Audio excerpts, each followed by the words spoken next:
Садакадан, намаздан да орозодон жогору, наамы бийик касиеттер болобу ооба деген бул суроого пайгамбар ошолорду белгиле дейт оолу.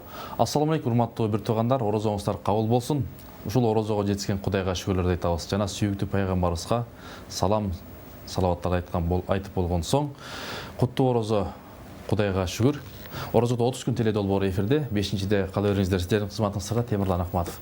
Бүгүн орозо жана жаштар деген темада сөз кылабыз. Бүгүнкү коногубуз теолог, дин таануучу Аскат Арасулов. Ассаламу алейкум, устаз, кош келдиңиз. Орозоңуз кабыл болсун. Анда эл журт менен саламдашып алсаңыз. Ассаламу алейкум, урматтуу кыргыз элим. Ыйык Рамазан айында кармаган орозоңуздар кабыл болсун. Баарыбыздарга аманчылык, тынччылык тилейбиз. Жакшы, бүгүнкү темабыз өтө чоң тема. Орозо жана жаштар. Темага киришип берсеңиз. Рахмат. Биринчиден ушу эфирге чакырып, ыйык Рамазан айында кармап аткан орозодо ушу эл журтка бир пайдалуу кеп кеңештерди татабыз. Ушу передачаны ачканга жана чакырып койгоңуздарга терең ыраазычылык билдиребиз. Темабыз жаштар жана орозо. Орозо жаштарга эмне пайда алып келди? Ушу жөнүндө бир азын олак кеп кылсак. Орозо дегеле жаштарга эмне алып келе алат? Орозо жаштарга сабырдуулук алып келе алат, чыдамкайлык алып келе алат. Орозодо баягы тамак аштын кадырын билүүнү, ушуларды алып келе алат. Айрыкча жаштардын ичинде баягы чыдамсызбыз да, акыркы учурларда баягы сабырсыз болуп баратпайлы, бир нерселерге чыдамкай. Мисалы, илим алууда, спорт менен машыгууда, өнөр үйрөнүүдө баягы чыдамыбыз жок да. А орозодо азыр болжол менен 16 саат, 16,5 саат орозо кармап атсак, бир 4-5 жыл мурун 18, айрым учурларда 20 саатка чейин орозо кармаган учурлар болуп да. 20 саат бою ачка жүрүү, баягы сабырың дагы, чыдамкайың да бүтөт. Алладан корккон үчүн, динди сыйлаганың үчүн ачка жүрөсүң, демек сенде чыдамкайлык пайда болот. Бир эле ачка калууда, орозодо чыдамкайлыкты көндүрө турган болсоң, демек башка нерседе да сен ийгилик жарата аласың деген сөз да. Мектеп окуучуларын алып көрөлү, студенттерди алып көрөлү, илим алууда. Эжеке агайлар канча какшайт, илим ал, чыда, эртең менен эрте тур, чыдабайт, сабырсыз кылат, жаттачу нерсесин жаттабайт, учурунда окуп кел дегенде окуп келбейт. Чыдамсызбыз да, аябай алсызбыз. Ошого чоң сабактар болуп кетет. Тамак аш маселесинде бүт баары эле көчөдөн тамактанып калдык. Эринип эле бүт барды үйдөн деле тамак жасап жебейт. Студенттер айрыкча өздөрү жеке квартирага чыкканда, жатаканаларда жашаганда тамак жасагандан эринип эле көчөдөн эле жасап жеп эле баягы зыяндуу нерселерди алып жей берет да. Үйдөн таза тамак жасап ичип, тамактын даамын билсе, ошо ар бир кичинекей тамчы суунун дагы бир стакан суу болсо дагы, кичинекей бир тамак аш болсо ошонун кадырын билүү. Мен кечээ эле өзүм залга барып топ ойноп келдим. Топ ойноп келгенден кийин ушунча чаңкадым. Аябай. Жөн эле баягы хадисте айткандай, деңиздин суусу ичиме батып кетчү деп болуп. Кайра суу ичем, сууну ушунчалык кадырын билдим да. Ансарда ушу тамак аштын кадырын билүү бул жаштарга өтө таасир берет. Баягы ата-энеге баш ийүүдө жаштардын көпчүлүгү баягы азыр 21-кылымда бир нерседен интернеттерден үйрөнүп алып эле баягы сенсиреп, ата-энеге баш ийбей, кыйкырынып, ар кандай корс мамилелер жасай берет. Ал учурда дагы баягы ийкемдүү болуп калат, сабырдуу болуп, ийкемдүү болуп, баягы кичине моюн сунууга, таалимге жакшы келет да. Эми бирок азыркы жакшы карай турган болсок, акыркы учурларда жаштардын орозого, динге, исламга келүүсү, дегеле исламга келүүсү баягы өтө арбын болуп бара жатат. Өзүңүздөр деле көрүп атсаңыздар керек. Намаздарда, түнкү намаздарда көрүп атабыз. Мен мына Бишкек шаарында Жал мечитинде болуп атам. Жал мечити жылдан жылга көбөйүп баратат. Эл батпайт, жаштар батпайт. Кечегиде экинчи кабатына дагы чыгабыз. Аякта аялдар барса, аялдарды бөлүп койгон, бул жана бата беребиз деп. Кеч калып калгандар уже батпай калып атат да. Астыңкы жер тилөөсүнө да кирип кетип атат. Жума намазга келгенде да. Эми алардын арасында 5 убакыт намаз окуган деле болбошу мүмкүн арасында. Эми мен баамымда баягы анчалык деле динге берилген адамдар эмес, бирок орозонун урматына, шарапатына баягы бирин-бири ээрчип, досторун ээрчип келип атышат, жүр барып, жок деген ушу Рамазан айында ибадат кылып калалы деп баягы ушу Рамазанга берилүү да. Эми баягы кээ бирөө айтып коет го. Сен Рамазанда эле баягы ибадат кылып коюп, болду, калган күн таштап коесуң. Жок, башка күнү деле жума намазга барышып, намаздарга аракетин кылып атат. Болгону Рамазанда басым жасап атат да. Өзгөчө. Жалпы эл басым жасап атат. Ошо күнү баягы бири менен бири урушпай, бири менен бири жакшы сый мамиледе болуп, карыздарлар болсо баягы бири-биринен туура түшүнүү менен кабыл алып, күтүү менен кабыл алып, деги эле баягы жакшы жашаган. Биздин баягы түрк устатыбыз 25 жыл Кыргызстанда жашап кетпедиби? Ошол устатыбыз Истанбулда чогуу барганда, ошол жакта Истанбулдагы дагы чалдарга айтты эле да. Менин көзүмчө айтып атат. Жакында кыргыздар түрктөрдү бир 20-30 жылдын тегерегинде жаштары басат деди.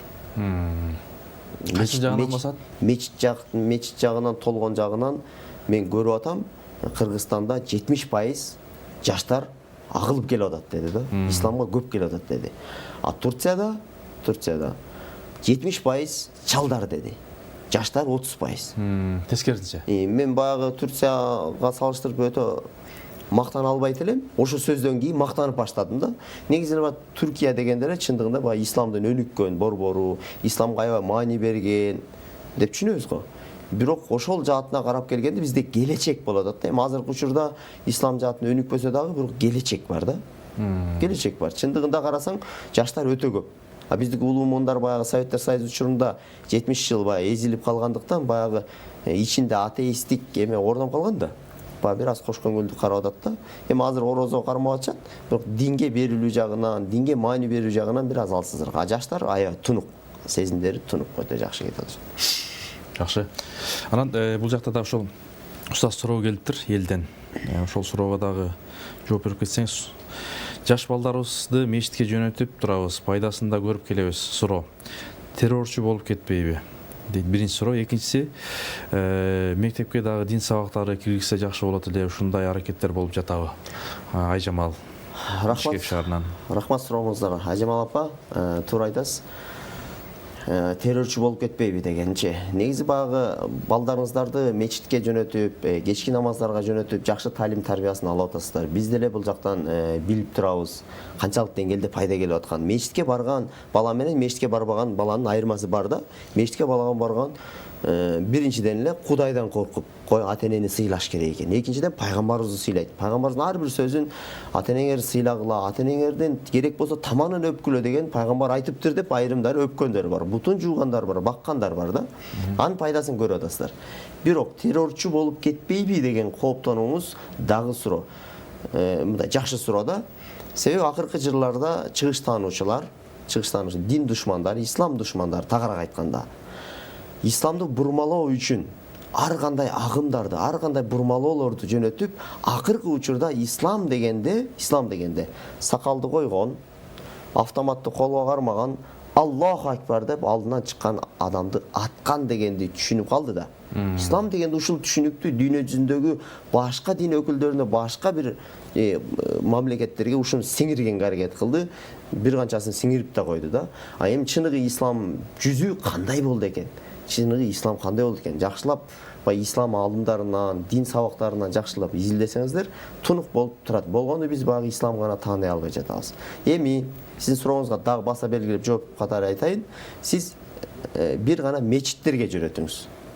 Балаңызды сөз мечиттерге жөнөкөй бир бөлмөлөрдө, жөнөкөй бир уюмдарда, бир мечиттен башка жерлерге сабактарга жөнөтүүдөн алыс болуңуз. Себеби мечиттерде бүт баардык тең каттоодон өткөн, муфтият тарабынан, мамлекет тарабынан дайым көзөмөлдөнгөн. А мечиттеги имамдар эч качан ката кетирбейт. Ката кетириши да мүмкүн эмес. Себеби ал жактар бүт каттоодо тургандыктан. Биздин мына Ханафи мазхабына ылайык, биздин акыйдабызга ылайыкталган бүт имамдар ал жерде иш жүргүзүшөт, ошол жерде сабак беришет. Салттуу исламга ылайык, Анан жанагы сөзүмө кайра кайтып келсем, жанагы орозо балдарга кандай таасир бере алат, жаштарга дегендейчи. Мына таалим тарбия жаатынан айтып кетели да. Акыркы учурларда мына телевизордо, интернетте көп просмотр көрүлгөн жанагы акыркы сабак деген кино болду да, нарында тартылган экен. Өтө жакшы тартылган, таасирдүүлүгү, ошол жерде криминал чөйрөдөгү талаптоочулук, рекетчилик, мектептеги бандитчилик бар го. Ошону өтө жакшы чагылдырган да. Ошол байкасаңыздар, ошол азайып баратат да. Баягы мен мисал жаштарда отканда мен орто муунга кирейин деп калдым окшойт. 37-ге чыгып калдым. Ошо биздин учурларда рекетчилик, талаптоочулук, бири-бирине акча салуу, жогорку класстар кичүү, андан кичүүсүнө акча салуу, ошо рекетчилик өтө күч алган да. Азыр ошол иликтөөбүзгө караганда мындай азайып баратат да. Бар эми, жок дебейбиз, өтө азайып баратат. Ушунун баардыгы тең жаштардын исламга келүүсү. Исламга умтулуусу, баягы билеби, билбейби, мечитке чуркап барып, эпте бети колун жууп алып, дарат алмыш болуп, намаз окуган, биле бар устаз дешип ошол жерден намаз окуп, чыгып кирип чыгаткандарын көрөбүз да. Анан экинчи пунктуна өтсөк, ушу орозодо жаштарга жана жалпы эле коомчулукка, анан кичинекей жеткинчектерге баягы орозодо жанагы түшүндүрүү. Баягы орозонун мааниси жана баягы шаан шөкөтү, Майрамдык маанай. Майрамдык маанайы айт майрамдарда таасир берүү боюнча да. Биз мисалы ката кетирген жерлерибиз жаңы жылды өтө опурталдуу майрамда атабыз. Күтүп. Бир күн калды. 10 күн калды. Өтө 10 күн мурун эле ёлканы тигебиз. Шарларды байлайбыз, шариктерди байлайбыз, башка жылтырактарды коебуз, тигип кылабыз. Ай-ой, жаш балдарыбыз керек болсо менин балам дагы, мен өмүр жаңы жыл тууралуу айткан, менин балам дагы күттү да жаңы жылды. Жаңы жыл качан келет, жаңы жыл ушундай болот деп. Эми биз исламга ылайыкталбаган майрам экен, андан токтотабыз. Кой балам, бул болбойт деп. Эми болбосо боло турган майрамды биз көрсөтүшүбүз керек да. Боло турган майрамды көрсөтүшүбүз керек. Кантип мына келди, Рамазан келди, куттуу Рамазан. Жакында айт келет, андан кийин Курман айт келет. Ошолордо эмнеге болбосун биз үйлөрдү жасалгалаганга. Эмне себептен болбосун биз машинабызга, жеке унаабызга куттуу Рамазан, Рамазан мубарак деп бир жерине жазып алууга. Ошол иш-чараларды кылсак болот эле, бирок негедир аз кылып атабыз да. Муну керек болсо мамлекеттик деңгээлде да колго алсак болот да. Шаардын, Бишкек шаарынын, Ош шаарынын, Каракол шаарынын мэриялары алсын, өзүнүн тийиштүү көп жерлери бар. Ошол жерге бир баннерге Рамазанга кош келдиңиз, орозо айтыңыз куттуу болсун деп жазып бир жерге илип койсун. Бишкек шаарынын мэрия, же мэриясы. Анын куттук астында кимге тиешелүү экенин жазып койсун. Ошол эле мэрияда, ошол жерде губернаторлордо, ошол эле өкмөт мүчөлөрүндө, акимдерде, айыл өкмөттөрдө баары кылса болот. Ошонун ишиндеги ишкерлердин жарымысынан көбү өздөрү орозо кармашат. Орозон сыйлашат, орозо айрымдары диета үчүн да кармагандар бар. Врачтар айтты. Бир коён менен эки ок атабыз дегендейчи. Бир тарабынан сооптабыз, Кудай Тааладан милдет суктап, бир тарабынан арыктайбыз депчи. Андыктан демек пайдалуу, бул эң жакшы ай болуп аткандыктан ошентип жазсын дагы, койсун. Бир ошону баягы бул сооп иштерде болот, инициатива көтөрбөй атабыз да, стимул дагы болот да. Мисалы көчөдө жарнакта шайлоо келгенде жана шаарды боёйбуз го. Сиз унаңызды айдап баратасыз, чоң трассада кетип атасыз. Чоң баннерде жазылып турат. Орозоңуздар кабыл болсун деп турат мисалы. Же болсо Рамазан айы кут болсун, Рамазанга кош келдиңиз деп жазылып турат мисалы. Кандай адамга стимул берет. Баягы быйылкы жылда боло элек, бирок акыркы 15 күндүктөрдө башталса керек. Ар бир тыгында турганда, ороз учурунда жаш эмелер, фонддун мүчөлөрү былтыр суу таркатып жүрүштү эле да. Суу, курма. Курмалар суу таркатып пробкада ооз ашыга жетишпей калгандар үчүн депчи берип. Ошол иш-чаралар көп кылсак неге болбосун? Тигүү жаатында жүргөндөр мисалы бизде Кыргызстанда азыр тигүү ишкерлери, айымдарыбыз өтө өнүгүп бара жатат. Ошол жерлерде мисалы мен ойлойм да, Рамазан деген футболкаларды чыгарсын, баш кийимдерди чыгарсын, жана шелкография деп коет, ошол бастырыпты чыгарсын, Рамазанга 10 күн калганда сатыкка чыгарсын. Сонун өтмөк, сода жакшы болмок балким. Жанагындай кружкаларга сүрөттөрдү чапташат, туулган күнүңүз менен тигүү деп. Ошолорго жазып туруп, печи сүрөттөрүн чаптап туруп, Курандын же болсо Рамазан куттуу болсун деп жазып туруп, сатыкка чыгарсын мисалы. Рамазан айында ошону бири-бирибизге белекке берели. Мен баягы көрөрмандарга болушунча эле аракет түшүндүргөнгө аракет кылып атам, бирок өздөрү деле эл түшүнүп аткан болуш керек. Мен эмнени айткым келип атат, эмнени баягы эмнени башташ керек экен, эмне керек экенин айткым келип атат. Балким сөзүм жетпей атышы мүмкүн, бирок эме көрүүчүлөр түшүнүп аткан болуш керек. Баягы болушунча шаан шөкөт майраттык маанай. Мына азыр бизде эмеде келди, бул жакта WhatsApp'ка досторубуздан бири араб өлкөлөрүнөн бирөөсүн жөнөтүп атат. Телефонду WhatsApp'та жүрөт. Кадимки эле көп кабаттуу үйгө жазып коюптур. Бир чекесинде ла илаха иллаллах деп жазыптыр. Бир чекесинде болсо ахлан рамазан дейт. Рамазанга кош келдиң деп жазып коюптур. Дагы бир чекесинде балкон экен. Балконго мынтип жанагы элерди, кафе, ресторандарды кооздоп коет го, жылтылдак. Өзгөчө. Кешинде күйүп тур.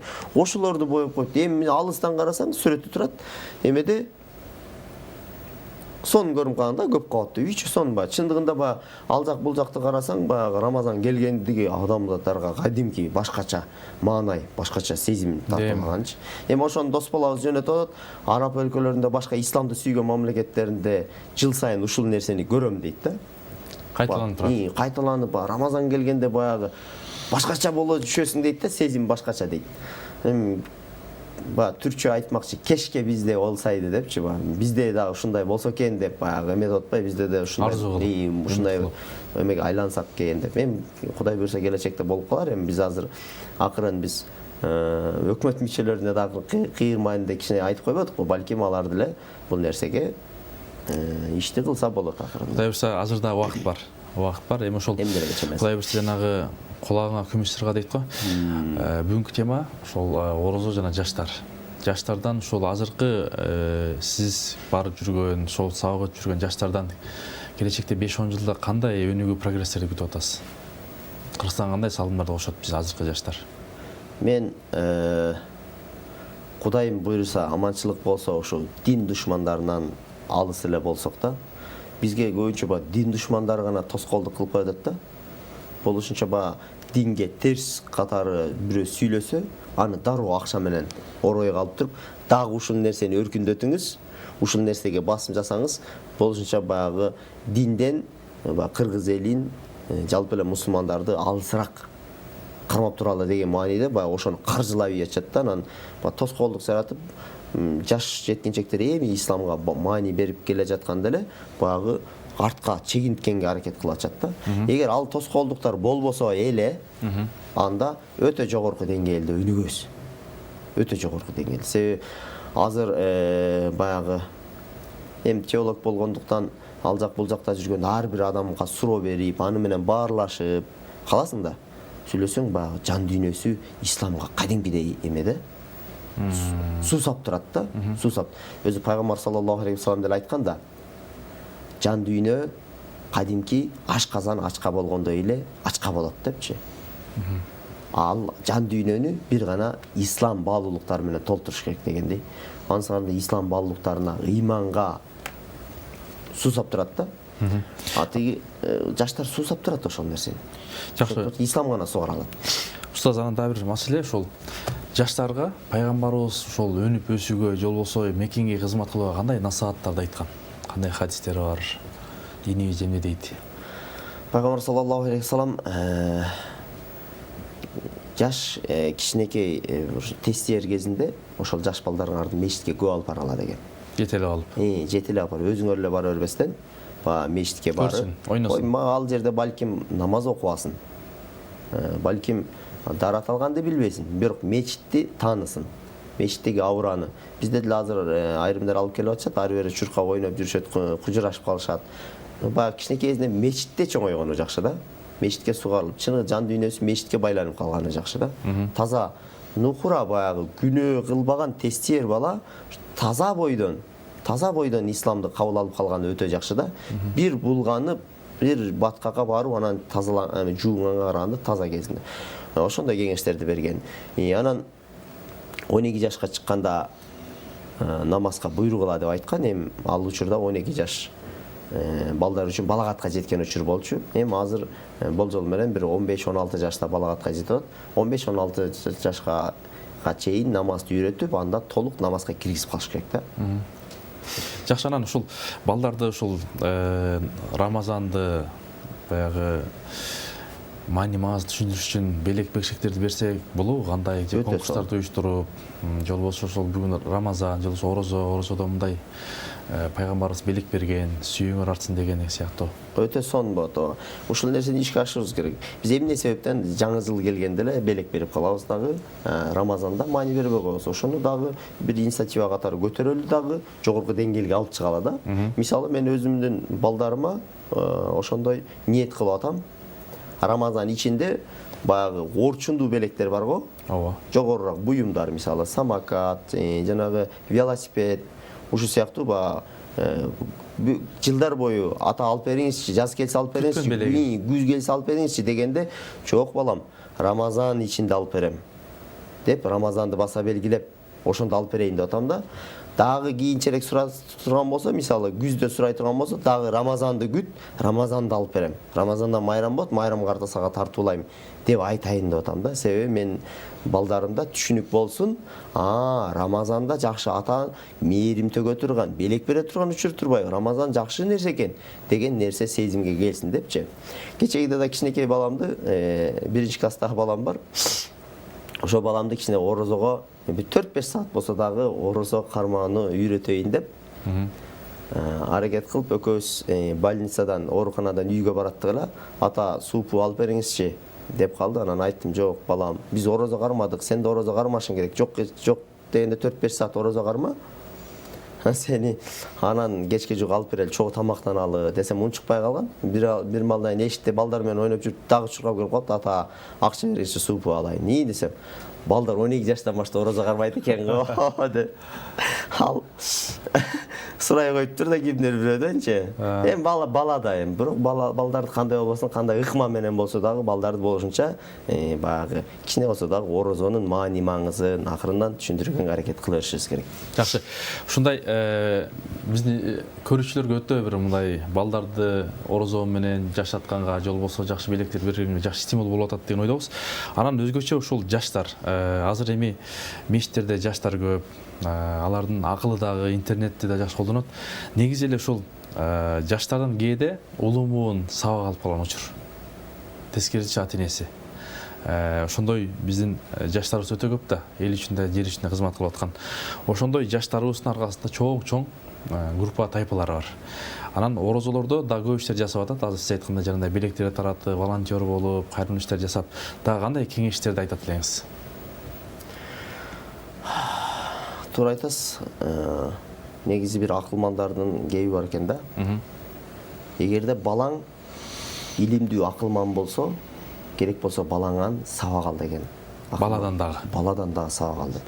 Улумундан акыл ук деген көп кыргызда көп айтабыз го. Бирок айрым философтор ошол нерсени да айткан экен да. Неге болбосун? Кээде 12 жашар балдарды эле талим тарбия берип койгон учурлар бар да. Зирек болот алар. Сен баласың, сен колуңан эч нерсе келбейт. Сен деген жашсың. Сен кое турчу деген нерселерден дебеш керек да. Баланы эркин кой бериш керек. Кечегиде радиодо деле талкуу болуп атты. Жаш балдардын окуу прогресси боюнчачы азыркы муун менен мурунку муун мугалимдер да ошол экөө пикир келишпестиктер болуп атат дейт да.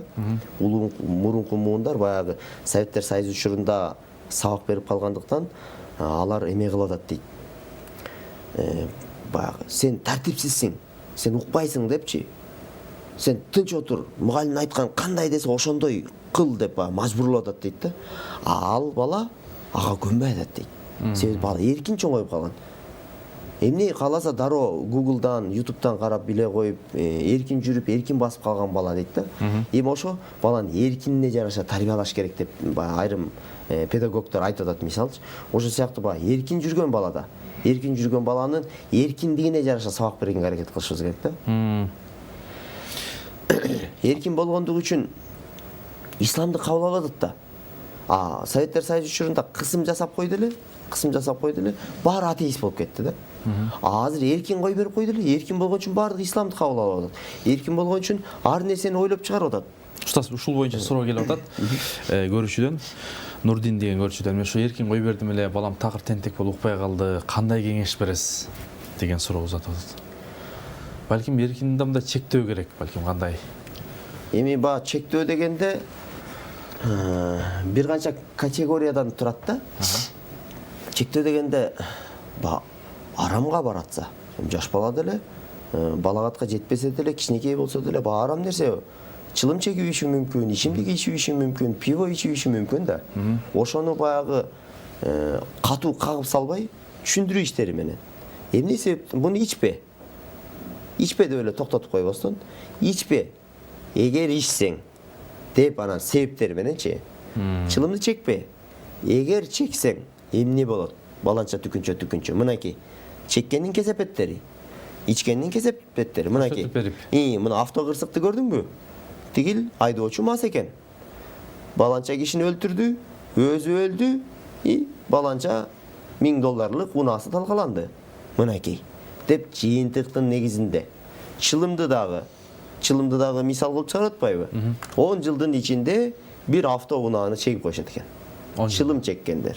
Мына эсептеп чыгарып атышат. 10 жылдын ичинде бул биринчиден чөнтөккө ысырап. Экинчиден аны чегип турган учурда убактыңа ысырап. Үчүнчүдөн дене түспөлүңдү санап бүтпөйлү коем. Жана супермаркеттерге барсаң, саламаттык сактоо министрлигине терең ырашчылык билдиресиз.